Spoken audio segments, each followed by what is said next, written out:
O tai gerai, kokį garnyrą turėsim? Krapai? Rūkyti pomidoriukai. Ai, pomidoriukus. Rūkyti pomidoriukai. Žinok, nieko nereiks, aš garantuoju. Gerai. Tai dabar mes, kol anglis įsidegs, galėsiu papasakoti apie receptą. Receptas yra lašiša su prieskoniais, su balzamiko. Mišelininiais prieskoniais. Su balzamiko.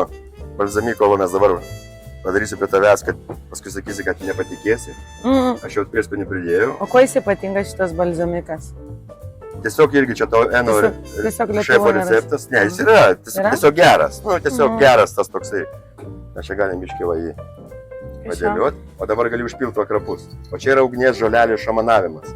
Kas toks? Šamanavimas. Čia 27 žolės, va, mes dabar padarėm su balzamiku tą visą reikalą. Mane mokė... Čia ne druska.